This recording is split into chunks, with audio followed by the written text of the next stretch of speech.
사람이 될 사람이 아니었던 운명, 그 굴레를 거스른 여인이 있습니다. 길어온 그녀를 천하다 적었지만 세종은 그녀를 고귀하다 말했습니다.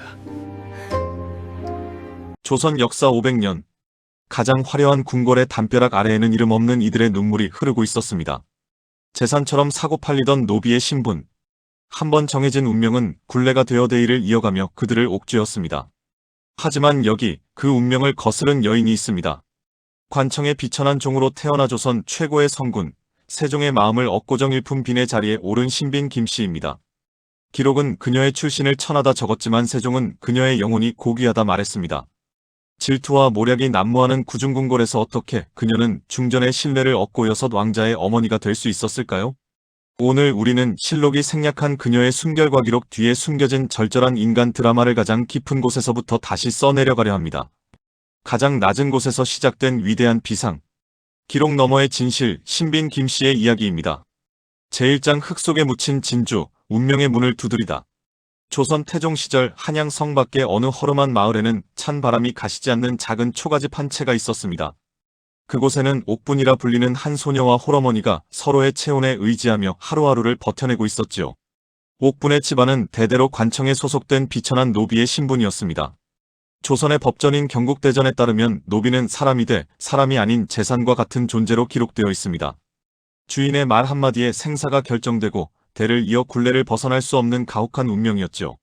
옥분의 아버지는 그녀가 아주 어릴 적 고된 부역의 무게를 견디지 못하고 세상을 떠났습니다. 남겨진 어머니는 어린 딸을 지키기 위해 거친 손마디가 다 닳도록 남의 집 일을 거들어야 했습니다. 가난은 이들에게 그림자처럼 붙어다니는 숙명과도 같았습니다. 겨울이면 혼잎을 한 장으로 칼바람을 막아야 했고 봄이 오면 풀뿌리로 배를 채우는 것이 일상이었습니다. 하지만 그런 고통 속에서도 옥분은 어머니의 따뜻한 눈빛이 있어 웃을 수 있었습니다. 어머니는 비록 천한 몸이었으나 딸에게만큼은 인간의 도리를 강조하셨습니다. 세종실록의 기록을 살펴보면 훗날 그녀의 행실이 매우 발랐다는 평가가 자주 등장하는데 이는 모두 어머니의 가르침 덕분이었을 것입니다. 우리가 비록 땅을 기어다니는 비천한 노비로 태어났으나 마음만은 구름 위를 걷듯 고결해야 한다고 어머니는 늘 말씀하셨습니다. 옥분은 그 말을 가슴 깊이 새기며 언젠가 자신도 누군가에게 도움이 되는 사람이 되기를 꿈꿨습니다. 그러던 어느 해 유난히도 추웠던 겨울이 지나고 꽃샘추위가 기승을 부리던 이른 봄이었습니다. 평생을 고생만 하던 어머니가 끝내 자리 보전하고 누우셨습니다. 오랜 가난과 영양실조 그리고 쉼없는 노동이 육신을 갉아먹은 것이었죠. 옥분은 어머니의 마른 손을 잡고 밤새 눈물을 흘렸습니다. 어머니를 살리기 위해서는 의원의 약방문이 간절했지만 푼돈 한 푼 없는 노비에게 약은 과분한 사치였습니다. 마을에는 흉흉한 소문과 희망 섞인 이야기가 동시에 돌기 시작했습니다. 궁궐에서 어린 소녀들을 노비로 뽑아간다는 소식이었습니다. 한번 들어가면 살아서 나오기 힘들다는 무서운 곳이었지만 옥분에게는 그것이 유일한 동아줄이었습니다. 궁에서 일하면 품삯을 받을 수 있고 그 돈이면 어머니의 약을 지을 수 있을 거라 믿었기 때문입니다. 옥분은 결심했습니다. 자신의 자유를 팔아 어머니의 생명을 사기로 한 것이죠. 다음날 새벽 옥분은 관청을 찾아가 스스로 궁궐행을 자처했습니다. 관리들은 옥분의 맑은 눈망울과 다부진 체격을 보며 고개를 끄덕였습니다. 세종실록에 전해지는 그녀의 기록에는 성품이 근면하고 정직하다는 표현이 빠지지 않습니다. 13살의 어린 나이였지만 옥분은 이미 자신의 운명을 책임질 준비가 되어 있었던 셈입니다. 옥분은 관리가 내어준 작은 보따리를 들고 집으로 돌아와 어머니께 마지막 인사를 올렸습니다. 어머니, 제가 가서 꼭 약값을 벌어올게요. 조금만 더 버텨주세요. 어머니는 희미한 정신 속에서도 딸의 손을 꼭 잡으며 가지 말라고 손짓하셨습니다. 하지만 옥분은 모질게 마음을 먹고 등을 돌렸습니다. 집을 나서는 소녀의 등 뒤로 어머니의 가느다란 신음소리가 들려왔습니다.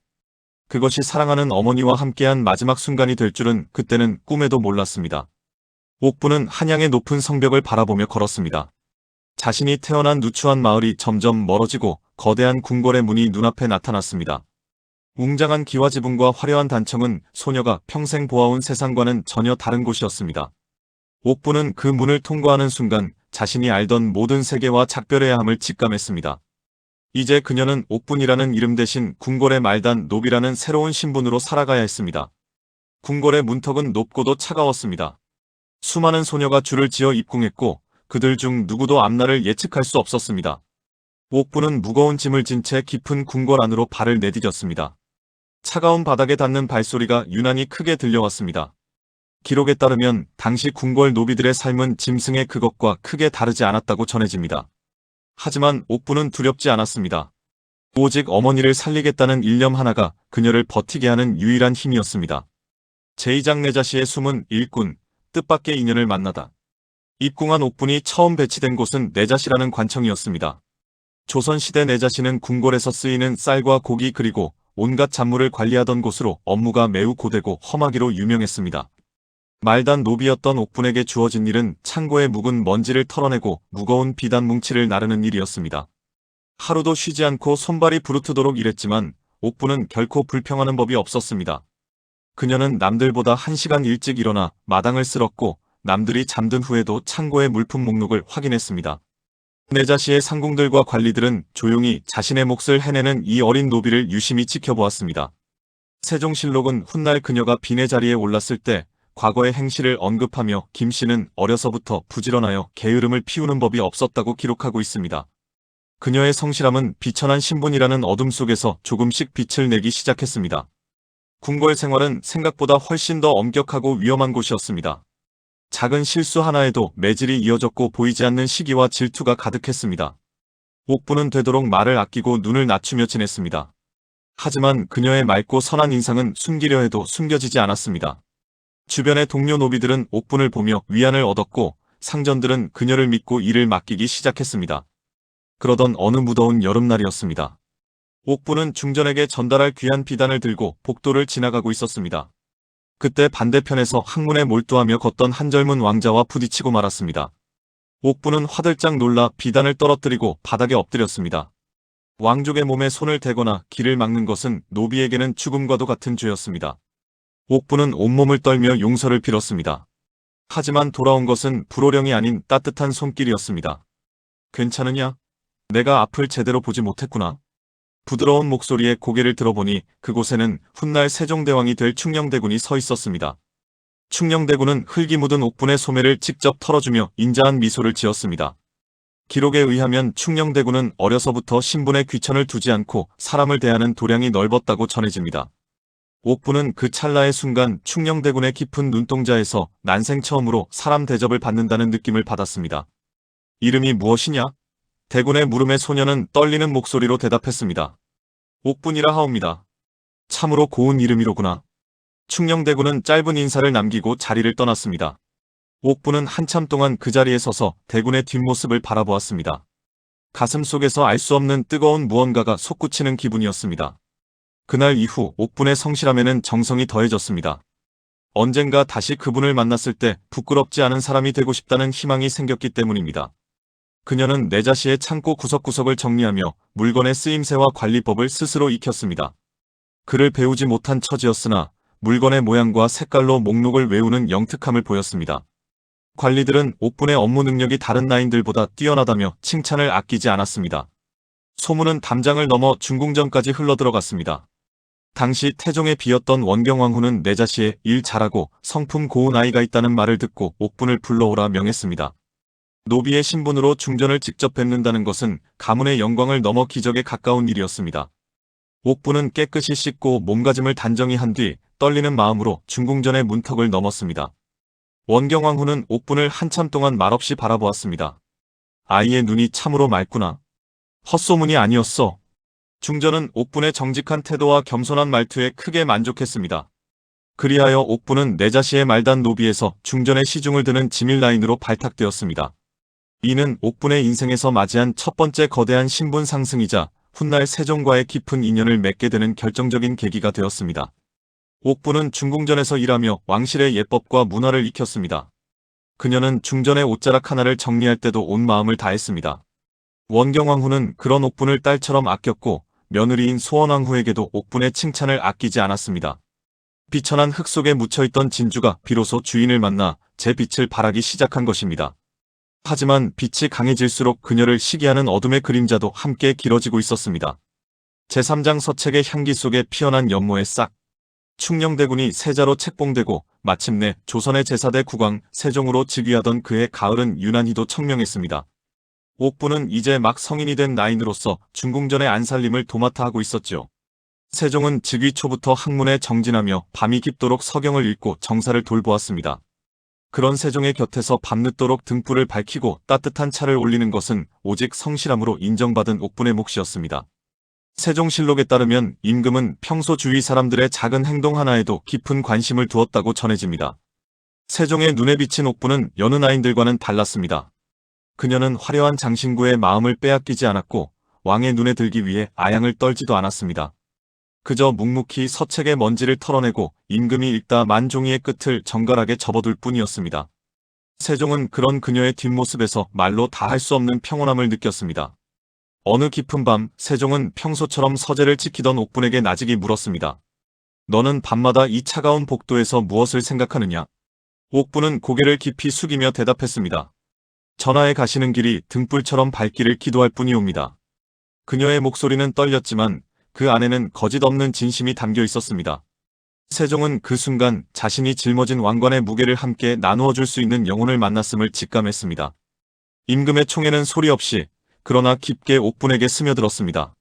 세종은 옥분을 만날 때면 고된 정사로 지친 마음을 위로받았고 옥분은 세종의 원대한 꿈을 곁에서 지켜보며 그를 진심으로 연모하게 되었습니다.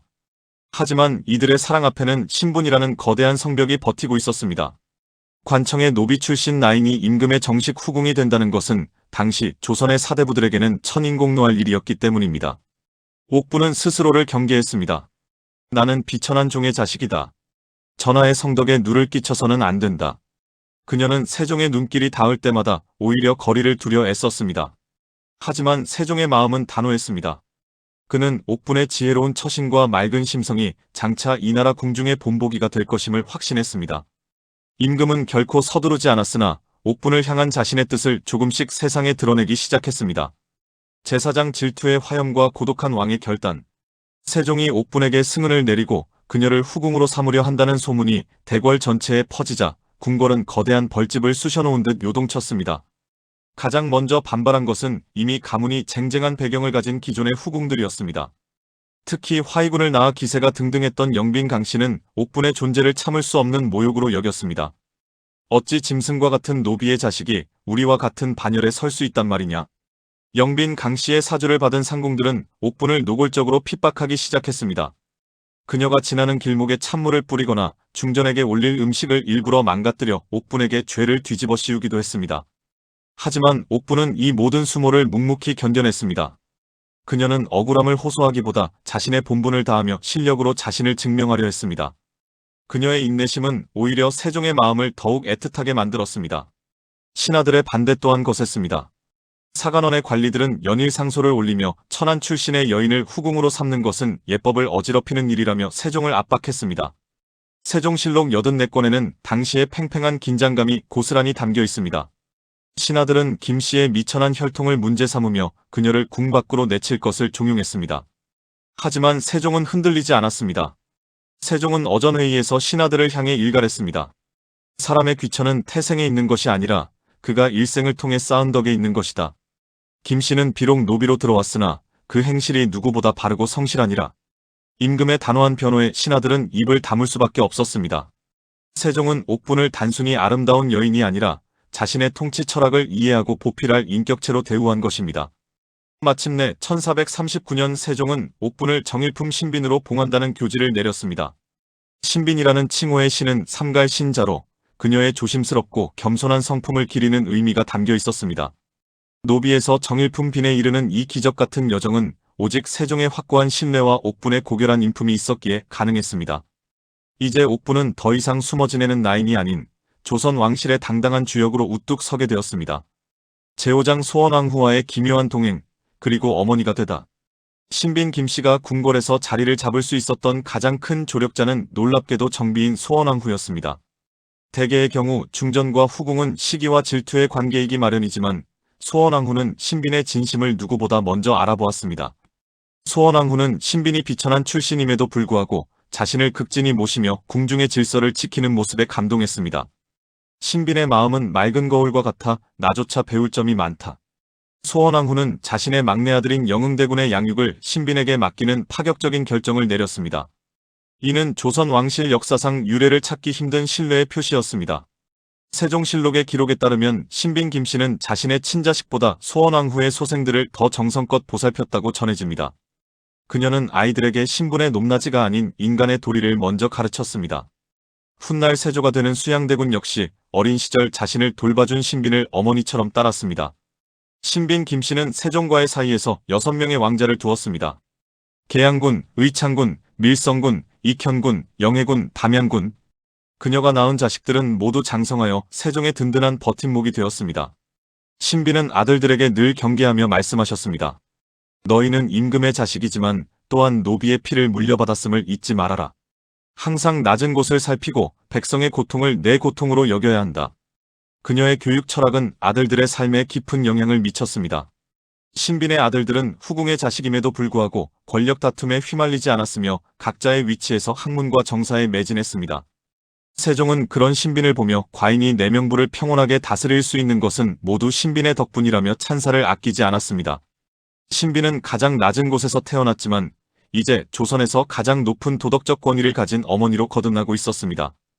어느 날 신빈은 자신의 처소마당에 핀 이름 없는 들꽃을 보며 세종에게 말했습니다. 전하, 이 꽃은 화려하지 않으나 비바람을 견디고 피어났기에 향기가 더욱 진하옵니다. 세종은 그녀의 손을 잡으며 대답했습니다. 그 향기가 바로 그대의 향기로구나. 과인은 그 향기 덕분에 비로소 왕의 길을 외롭지 않게 걸을 수 있었다. 두 사람의 사랑은 신분을 넘어선 영혼의 교감이었으며 조선 왕실이 도달할 수 있는 가장 아름다운 인간의 완성이었습니다. 제6장 기울어가는 1월, 그림자 속에 바친 일생. 세종대왕의 재위 말년은 영광스러운 업적만큼이나 깊은 병마의 그림자가 드리워진 시기였습니다. 집현전의 학사들과 훈민정음을 창제하고 나라의 기틀을 바로잡느라 전하의 옥체는 이미 만신창이가 되어 있었지요. 안질로 인해 시력은 급격히 나빠졌고 소갈증과 풍습은 하루도 임금을 편히 쉬게 두지 않았습니다. 이때 세종의 곁을 가장 가까이에서 지키며 수발을 든 이가 바로 신빈 김씨였습니다. 세종실록의 기록을 보면 전하께서는 병환이 깊어질수록 다른 후궁들보다 유독 신빈을 가까이 두셨다고 적혀 있습니다.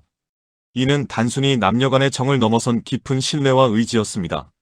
신빈은 임금의 침소 옆 작은 방에서 뜬 눈으로 밤을 지새우며 탕약을 다리고 임금의 붓질이 흔들릴 때마다 말없이 그 손을 받쳐주었습니다.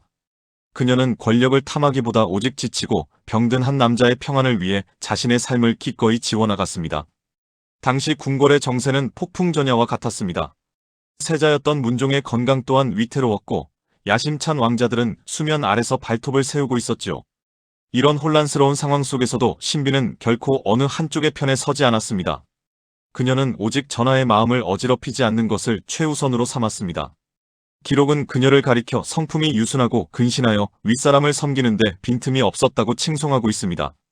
하지만 신빈의 마음속에도 남모를 고뇌가 깊었습니다. 자신이 낳은 6 왕자가 훗날 벌어질 권력의 소용돌이에 휩쓸리지 않을까 하는 어미로서의 두려움이었습니다. 그녀는 밤마다 부처님 앞에 엎드려 자신의 영화가 아닌 자식들의 무탈함을 빌었습니다. 그녀의 기도는 화려한 법당이 아닌 어두운 처소 구석에서 조용히 흐르는 눈물로 이어졌습니다. 그것은 기록이 담지 못한 그러나 가장 절절했던 한 인간의 목소리였습니다. 세종은 그런 신빈을 보며 늘 미안한 마음을 품고 있었습니다. 과인이 그대에게 너무 많은 짐을 지우는구나. 임금의 한탄에 신빈은 미소 지으며 대답했습니다. 전하의 짐을 조금이라도 나누어 가질 수 있는 것이 소첩에게는 세상 무엇보다 큰 축복이 옵니다. 신분이라는 굴레를 벗어던지고 서로의 영혼을 마주보았던 두 사람. 하지만 가혹한 시간의 파도는 어느덧 그들의 마지막을 향해 달려오고 있었습니다. 제7장 거대한 별이 치다. 머리카락에 담은 마지막 충심. 1450년 정월 조선의 하늘을 밝히던 거대한 별이 마침내 빛을 잃었습니다. 세종대왕의 승하 소식은 온 나라를 통곡의 바다로 만들었습니다. 신빈 김씨에게 그것은 단순히 임금의 죽음이 아닌 자신의 세계가 무너져 내리는 고통이었습니다. 그녀는 영전 앞에 엎드려 식음을 전폐한 채 오열했습니다. 하지만 그녀는 슬픔 속에만 머물러 있을 수 없었습니다. 남아있는 자식들과 왕실의 기강을 위해 그녀는 다시 일어나야 했습니다. 세종의 장례가 끝난 후 신빈은 조선 왕실을 깜짝 놀라게 할 결단을 내립니다. 그것은 스스로 머리를 깎고 비구니가 되어 궁을 떠나겠다는 선언이었습니다. 당시 선왕의 후궁들이 승려가 되는 풍습이 있긴 했으나 정일품 빈의 지위에 있던 그녀가 모든 권세와 영화를 버리고 산사로 들어가는 것은 결코 쉬운 결정이 아니었습니다. 많은 신하와 왕자들이 그녀를 만류했으나 신빈의 뜻은 확고했습니다. 전하께서 계시지 않는 궁궐은 내게 그저 빈 껍데기에 불과하다. 그녀는 화려한 비단옷을 벗어던지고 거친 삼배옷을 입었습니다. 그리고 오랫동안 길러온 머리카락을 단호하게 잘라냈습니다. 세조실록의 기록에는 훗날 세조가 되는 수양대군이 그녀의 출가를 안타까워하며 극진히 예우했다는 대목이 나옵니다. 신비는 권력의 정점에서 스스로 내려옴으로써 세종을 향한 자신의 사랑이 얼마나 순수했는지를 온몸으로 증명했습니다. 산사로 들어가는 신빈의 손에는 오직 세종이 생전에 아꼈던 작은 염주 하나만이 들려 있었습니다. 그녀는 산길을 오르며 뒤를 돌아보지 않았습니다. 노비로 태어나 왕의 연인이 되었고 이제는 부처의 제자가 된 그녀의 기구한 운명. 그녀는 산사의 새벽종 소리를 들으며 비로소 궁궐에서의 긴장감을 내려놓을 수 있었습니다. 하지만 그것은 끝이 아닌 새로운 보살핌의 시작이었습니다. 기록에 따르면 신비는 비구니가 된 후에도 매일같이 세종대왕의 명복을 빌며 불경을 읽었다고 전해집니다. 그녀의 기도는 자신을 위한 것이 아니었습니다. 홀로 남겨진 어린 단종과 형제들의 화합, 그리고 이 나라의 평안을 위한 것이었죠. 그녀가 산사에서 보낸 침묵의 시간은 조선 왕실을 지탱하는 거대한 정신적 기둥이 되었습니다. 기록 너머에 그녀는 여전히 세종의 여인이자 왕실의 자애로운 어머니로 살아가고 있었습니다. 제8장 핏빛 소용돌이 속의 지혜, 가문을 지킨 침묵. 신빈 김씨가 산사에서 수행에 전념하던 시기, 조선은 유례없는 피바람에 휩싸입니다. 수양대군이 어린 조카 단종을 몰아내고 왕위에 오르는 계유정난이 벌어진 것입니다. 수많은 공신이 죽어나가고 후궁들의 자식 또한 정치적 이해관계에 따라 목숨이 위태로운 상황이었습니다. 특히 다른 후궁이었던 혜빈 양씨의 자식들은 단종의 편에 섰다는 이유로 비극적인 최후를 맞이해야 했습니다. 하지만 놀랍게도 신빈 김씨의 6 아들은 이 핏빛 소용돌이 속에서 무사히 살아남았습니다.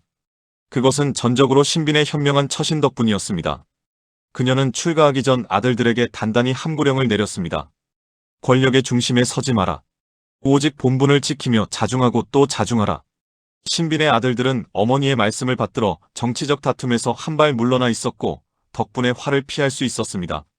세조 수양대군 역시 신빈 김씨를 특별하게 대우했습니다. 세조는 어린 시절 자신을 돌봐준 신빈을 친어머니처럼 공경했습니다. 세조실록 14권에는 신빈 김씨가 목욕을 하러 가는데 관찰사에게 명하여 군량 5석을 부위로 내렸다는 기록이 나옵니다. 왕위에 오른 세조가 서모에게 이토록 극진한 예우를 갖춘 것은 매우 드문 사례였습니다. 이는 신빈이 평소 쌓아온 덕망과 세조와의 깊은 유대가 있었기에 가능한 일이었습니다. 신빈은 산사에서 아들들의 안부 전화를 받을 때마다 기뻐하기보다 경계하는 자세를 잃지 않았습니다. 세상의 영화는 아침 이슬과 같다. 왕의 은혜에 감사하되 그 권력에 취하지 말거라. 그녀는 아들들에게 보내는 편지마다 겸손과 덕을 강조했습니다. 그녀의 가르침은 아들들이 세조시대에 중용되면서도 시기를 사지 않는 비결이 되었습니다. 가장 낮은 곳에서 산전수전 다 겪은 여인의 지혜가 가문을 지탱하는 방패가 된 셈입니다.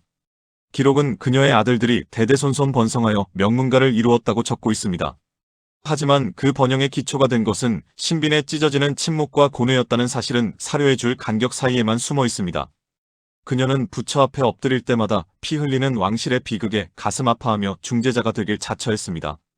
노비의 자식으로 태어나 왕실의 수호자가 된 신빈 김씨. 그녀의 삶은 이제 마지막 장을 향해 고요히 흘러가고 있었습니다. 제구장 마지막 등불을 끄며 산사에 남긴 향기. 어느덧 산사의 계절은 수십 번을 돌아 신빈 김씨의 머리 위에도 하얀 서리가 내려앉았습니다. 1464년의 가을은 유난히도 바람이 차고 낙엽이 깊었죠. 세종대왕이 떠난 지 14년이란 세월이 흘렀지만 그녀의 시계는 여전히 대왕과 함께했던 그 찬란한 봄날에 멈춰 있었습니다. 비구니로서의 삶은 적막했으나 그녀의 마음속엔 전하의 목소리가 끊이지 않는 등불처럼 타오르고 있었지요. 세조실록의 기록을 보면 그녀의 마지막 길은 결코 외롭지 않았습니다. 왕위에 오른 세조는 서모인 그녀를 위해 전국에 이름난 약재를 보내고 안부를 물었습니다. 하지만 신비는 그 모든 영화를 사양하며 오직 정갈한 마음으로 죽음을 준비했습니다. 그녀는 임종을 지키러 온 6 아들의 손을 하나하나 맞잡으며 마지막 가르침을 남겼습니다. 사람으로 태어나 사람의 도리를 다했으니 나는 여한이 없다. 너희도 부디 신분보다 높은 인품을 지키며 살아가거라. 음력 9월 4일 조선의 신데렐라라 불리던 신빈 김씨는 59세를 일기로 고요히 숨을 거두었습니다. 그녀의 마지막 표정은 마치 그리운 전하를 다시 만난 듯 평온하고 인자했습니다. 기록에 따르면 세조는 그녀의 부고를 듣고 크게 슬퍼하며 쌀과 콩 70석을 부위로 내렸습니다. 이는 후궁의 장례로서는 유례를 찾아볼 수 없는 파격적인 예우이자 그녀가 남긴 덕망에 대한 왕실의 마지막 경이었습니다. 그녀의 묘소는 현재 경기도 화성시에 고요히 자리 잡고 있습니다. 화려한 궁궐의 무덤보다는 소박하지만 세조가 직접 세운 묘비가 그녀의 파란만장했던 삶을 묵묵히 증언하고 있지요. 노비로 태어나 왕의 여인이 되었고 끝내 부처의 제자로 돌아간 여인. 그녀의 육신은 흙으로 돌아갔으나 그녀가 보여준 겸손과 지혜의 향기는 산사의 바람을 타고 오늘날까지 우리 곁을 맴돌고 있습니다. 신빈 김씨가 세상을 떠난 후에도 그녀의 자손들은 조선 왕실의 명문가로 번창했습니다. 그녀가 생전에 심어놓은 겸손의 씨앗이 거대한 숲을 이룬 셈이죠. 기록은 그녀의 죽음을 짧게 적었지만 민초들은 그녀의 이야기를 전설처럼 나누었습니다. 가장 낮은 곳에서도 가장 고귀한 꽃이 피어날 수 있다는 사실을 그녀는 자신의 일생을 통해 증명해 보였기 때문입니다. 제10장 기록 너머의 진실, 침묵이 가르쳐준 위대함. 우리는 이제 신빈 김씨라는 한 여인의 삶을 통해 조선이라는 엄격한 신분 사회가 숨겨두었던 진짜 인간의 얼굴을 마주합니다. 세종실록은 그녀를 단순히 천한 출신이라 명시했지만 세종대왕의 선택은 그 어떤 법전보다 단호했습니다. 전하께서는 옥분의 혈통이 아닌 그녀의 영혼이 지닌 무게를 알아보셨습니다. 만약 세종이 신분이라는 편견에 갇혀 있었다면 우리는 조선 역사상 가장 아름다운 이 인간 드라마를 만날 수 없었을 것입니다. 신빈 김씨의 위대함은 단순히 신분 상승에 있지 않습니다. 그녀는 권력의 정점에 올랐을 때도 자신이 태어난 낮은 곳을 잊지 않았습니다. 자신을 멸시하던 이들을 용서하고 중전의 아이들을 친자식처럼 보살핀 그녀의 마음은 조선 왕실이 지향해야 할 진정한 덕의 실체였습니다. 기록이 침묵하는 그 수많은 밤 동안 그녀가 감내했을 고독과 인내야말로 그녀를 조선 최고의 여인으로 만든 진짜 힘이었습니다. 오늘날 우리는 수많은 벽에 부딪히며 살아갑니다. 금수저와 흑수저라는 새로운 신분이 생겨나고 보이지 않는 계급이 우리를 짓누르기도 합니다. 600년 전 옥분이 마주했던 그 절망적인 성벽 앞에서 그녀가 선택한 무기는 아첨이나 모략이 아닌 오직 진심과 성실이었습니다. 그녀의 삶은 우리에게 말해줍니다. 운명은 정해진 것이 아니라 우리가 매 순간 내리는 선택과 인내로 다시 써내려가는 것이라고 말입니다. 세종대왕은 훈민정음을 통해 백성의 눈을 뜨게 했고 신빈 김씨는 자신의 삶을 통해 백성의 마음을 위로했습니다. 임금과 노비의 사랑은 단순히 로맨스가 아닌 인간 존엄성에 대한 위대한 증명이었습니다. 신빈 김씨가 남긴 마지막 침묵은 오늘을 사는 우리에게 묻습니다. 당신은 당신의 신분으로 기억되겠습니까? 아니면 당신의 진심으로 기억되겠습니까? 기록 너머의 침묵 속에서 비로소 살아 숨쉬는 한 여인의 대서사시. 옥분이라 불리던 소녀가 신빈 김씨가 되어 남긴 발자취는 이제 역사의 강물이 되어 영원히 흐를 것입니다. 그녀가 걷던 궁궐의 그 차가운 복도에는 여전히 은은한 향기가 남아있는 듯합니다. 그것은 권력의 향기가 아닌 가장 낮은 곳에서 피어올린 가장 고결한 인간의 향기입니다.